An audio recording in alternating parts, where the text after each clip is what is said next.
Hi and welcome to Viewmaster Travels. This is a bonus episode. In my last video, I learned that Abraham Lincoln fought a duel, which I thought was really surprising. So I decided to do a new video digging into that topic a lot more.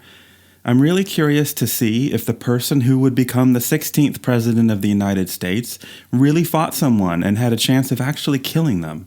My initial information on this topic came from the book The Astonishing Saber Duel of Abraham Lincoln, written by James E. Myers in 1968.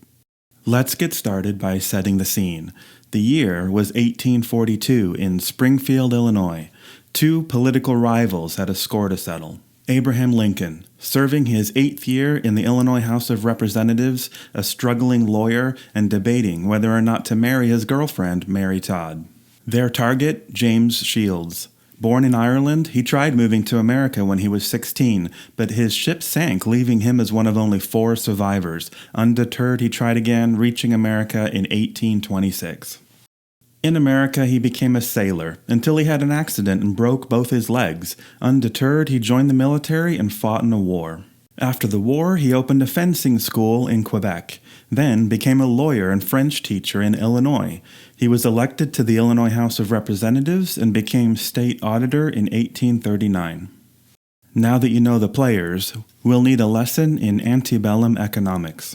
In the U.S. at that time, if you wanted to pay for something, you'd need gold or silver coins. So you didn't have to carry all your silver around with you all the time. Many state-sanctioned banks printed paper money. You could buy stuff with the paper, and anyone could exchange the paper back at the bank for silver. But each bank printed their own money, and you could only go back to that bank to exchange it. These state banks were really popular, and by 1842 there were around 600 of them in the country. But say you went to St. Louis to buy something, you might have to exchange your paper for theirs, and they may not think your money was as valuable as you did. So newspapers published banknote tables, showing how much each bank's paper was worth, and could often declare a struggling bank's paper money worthless. The State Bank of Illinois was one of those struggling banks. And guess who was in charge of closing down the bank? James Shields. In August of 1842, he announced that Illinois would no longer accept its own paper money from people as they tried to pay their taxes. He said you could only pay with silver, and the value of Illinois' paper money plummeted. It's here on this same page that our conflict begins. This is one of a series of 4 letters from the Lost Townships written by Rebecca.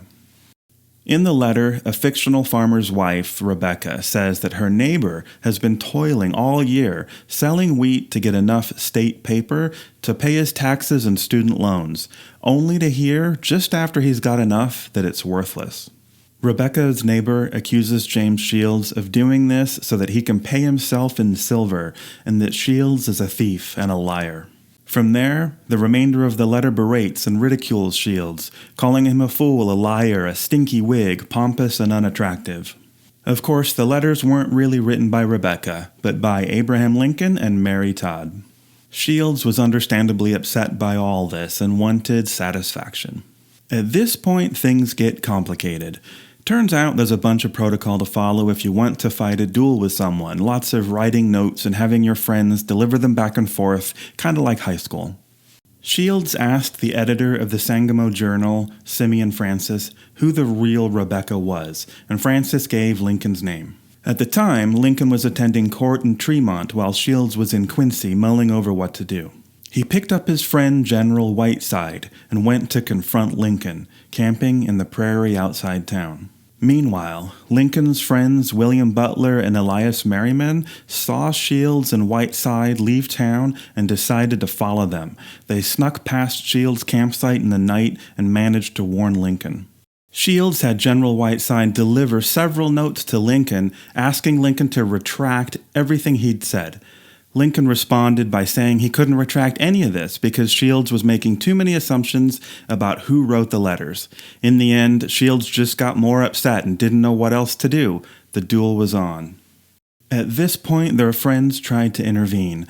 Lincoln's friend Merryman invited General Whiteside to ride back to Springfield with him, hoping to resolve the issue during the trip, but the general spent the entire ride telling war stories. When the parties got back to Springfield, they found there were warrants out for their arrest. They all decided to book it out of town, but before leaving, Lincoln wrote a two-part note. 1, an apology for if Shields conceded. 2, if he didn't, the terms of the duel. Then he went to Jacksonville to get some swords. Whiteside knew Shields would never capitulate, so he got him from camp and made for Alton. Lincoln, his swords, and 2 friends weren't far behind. At this point, the terms of the duel are important to know, and since Lincoln was the accused party, he got to set them. Weapons: cavalry broadswords of the largest size. Position: a 10-foot plank fixed on edge, cross it and you die, and a line drawn parallel the length of the sword plus 3 feet away is where we'll stand. Time: Thursday at 5, if you can, or no later than Friday. Place: across the river from Alton, but not too far, up to you. Shields found an island across the river. Since it kinda wasn't Illinois and kinda wasn't Missouri, it was kind of a safe place to fight a duel. The parties sailed across the river on the ferry, leaving a growing crowd behind them in Alton, and Lincoln confronted Shields face to face for the first time. Lincoln's plan finally came together. Standing in their places, Shields wasn't tall enough to reach Lincoln with his sword. Lincoln, at 6'4", reached up and lopped off a willow branch above his head. He'd have no trouble reaching Shields. The absurdity of his predicament became clear, and Shields burst out laughing, deciding then and there to make peace. They all took the ferry back to Alton, Lincoln and Shields talking the entire way. One of the group even pretended to be dead Lincoln, jumping out at the last minute to scare the waiting crowd. The crowd dispersed, disappointed, and the duelists headed back to the bar to consume what champagne they had on hand. Well, that's it for Lincoln's duel. Turns out he didn't really even fight anyone.